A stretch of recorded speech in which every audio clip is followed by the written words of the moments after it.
पत्नी से कहता है, अरे सुनो, शहना आया है, लाओ जो रुपए रखे हैं उसे दे दो। अरे किसी तरह गर्दन तो छूटे। मुन्नी झाड़ू लगा रही थी। वो बोली, 3 ही तो रुपए हैं, दे दूं तो कंबल कहाँ से आएगा? माघ पूस की रात खेत में कैसे कटेगी? उससे कह दो फसल पर रुपया देंगे, अभी नहीं है। हल्कू थोड़ी देर तक चुपचाप खड़ा रहा और अपने दिल में सोचता रहा। पूस सर पर आ गया है। बगैर कंबल के खेत में रात को वो किसी तरह सो नहीं सकता, मगर शहना मानेगा नहीं।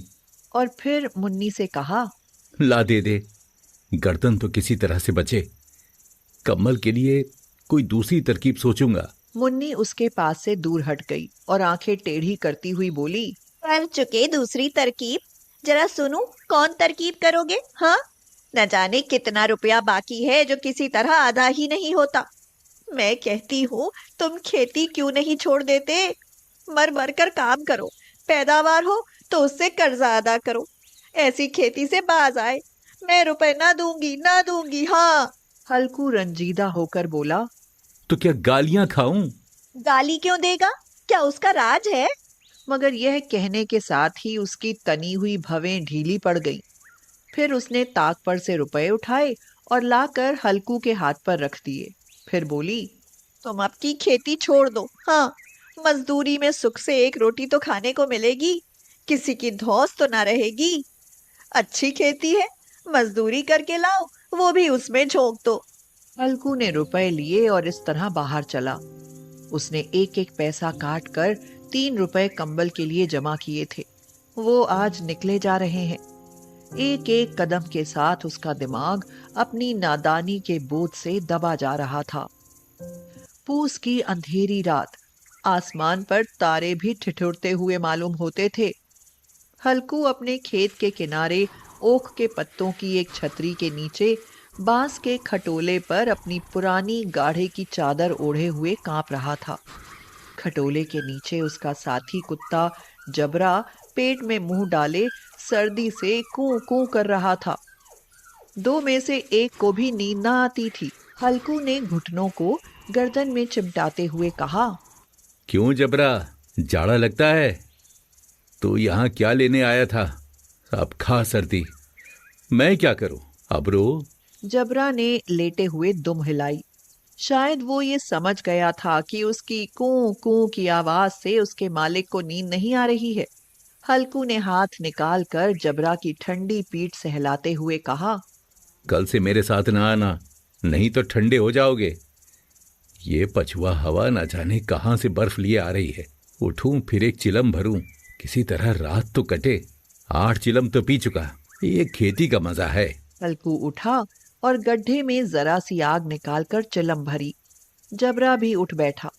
हल्कू ने चिलम पीते हुए कहा, पिएगा चिलम? जाड़ा तो क्या जाता है, हाँ जरा मन बहल जाता है। आज और जाड़ा खा ले। कल से मैं यहाँ पियाल बिछा दूंगा, उसमें घुस कर बैठना, जाड़ा नहीं लगेगा। जबरा ने अगले पंजे उसके घुटनों पर रख दिए और उसके मुंह के पास अपना मुंह ले गया। हल्कू को उसकी गर्म सांस लगी। चिलम पीकर हल्कू फिर लेटा और ये तय कर लिया कि चाहे जो कुछ हो अब की सो जाऊंगा। लेकिन एक लम्हे में उसका कलेजा कांपने लगा। कभी इस करवट लेटा, कभी उस करवट। जब किसी तरह ना रहा गया तो उसने जबरा को धीरे से उठाया और उसके सिर को थपथपाकर उसे अपनी गोद में सुला लिया। कुत्ते के जिस्म से मालूम नहीं कैसी बदबू आ रही थी, पर उसे अपनी गोद से चिमटाते हुए ऐसा सुख मालूम होता था जो इधर महीनों से उसे न मिला था। जबरा शायद ये ख्याल कर रहा था कि बहिश्त यही है और हल्कू की रूह इतनी पाक थी कि उसे कुत्ते से बिल्कुल नफरत न थी। वो अपनी गरीबी से परेशान था, जिसकी वजह से वो इस हालत को पहुंच गया था। ऐसी अनोखी दोस्ती ने उसकी रूह के सब दरवाजे खोल दिए थे। इतने में जबरा ने किसी जानवर की आहट पाई। वो झपट कर उठा और छपरी से बाहर आकर भौंकने लगा। हल्कू ने उसे कई बार पुचकार कर बुलाया, पर वो उसके पास ना आया।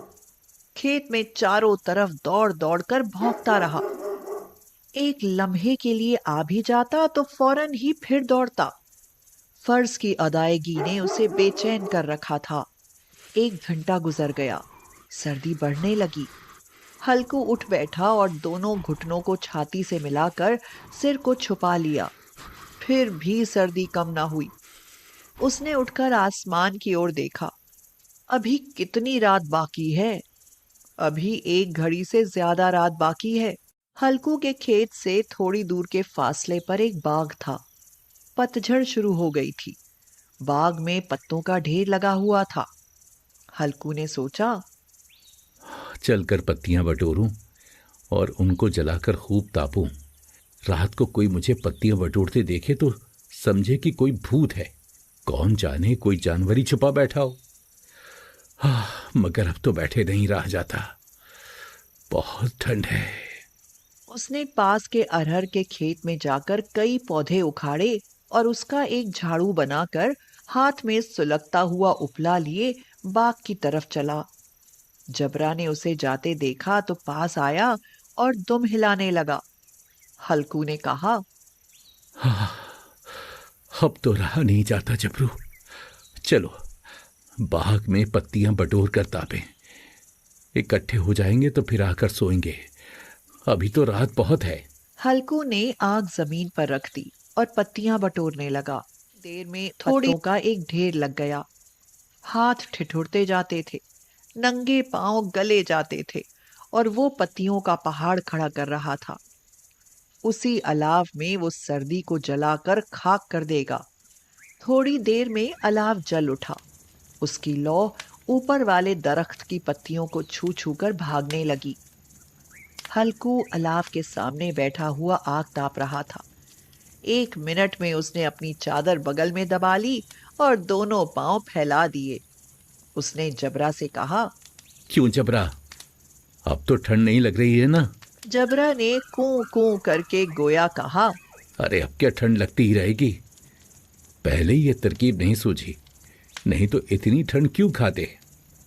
जबरा ने दुम हिलाई।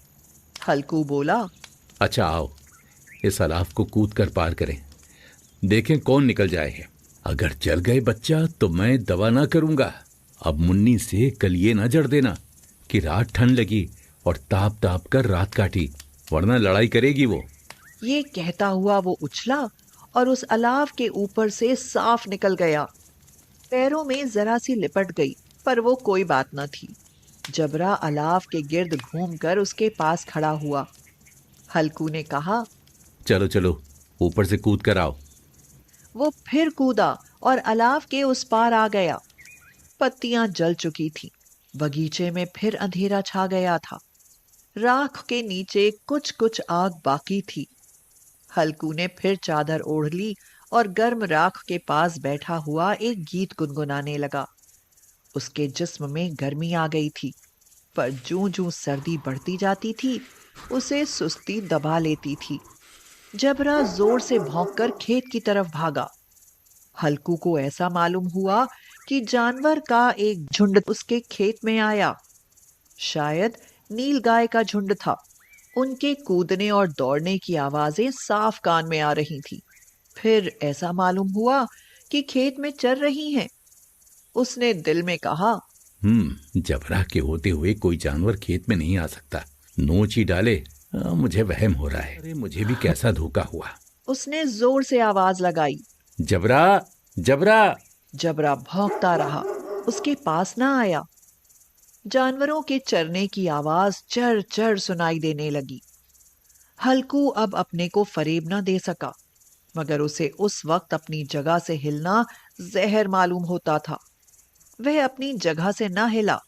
बैठे बैठे जानवरों को भगाने के लिए चिल्लाने लगा, लियो लियो लियो लियो, हो, हा हा हा हा हा हा हा, लियो लियो लियो लियो लियो, हा हा हा हा हा।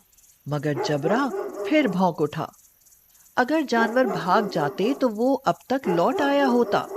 नहीं भागे, अभी तक चल रहे हैं। शायद वो सब भी समझ गए हैं कि इस सर्दी में कौन भीगा है जो उनके पीछे दौड़ेगा। फसल तैयार है। कैसी अच्छी खेती थी। सारा गांव देख देख कर जलता था। उसे ये अभागे तबाह किए डालते हैं। अब हल्कू से ना रहा गया। वो पक्का इरादा करके उठा और 2-3 कदम चला। बिच्छू के डंक का सा झोंका लगा।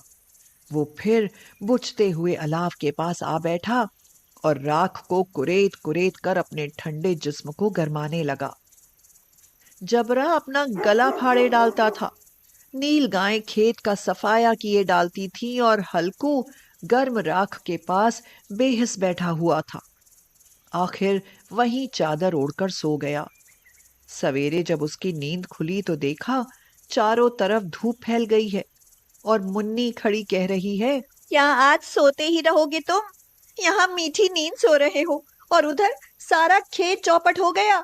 सारे खेत का सत्यानाश हो गया। भला कोई ऐसे भी सोता है? तुम्हारे यहाँ मंडिया डालने से क्या हुआ? हल्कू ने बात बताई। अरे मैं मरते मरते बचा, तुझे अपनी खेत की पड़ी है। पेट में ऐसा दर्द उठा कि मैं ही जानता हूँ। दोनों फिर खेत के डांडे पर आए। देखा खेत में एक पौधे का नाम नहीं और जबरा मंडिया के नीचे चित्त पड़ा है। बदन में जान नहीं है। दोनों खेत की तरफ देख रहे थे। मुन्नी दुखी मन से कहती है, अभी खेती करना छोड़ दो और मजदूरी करना शुरू कर दो।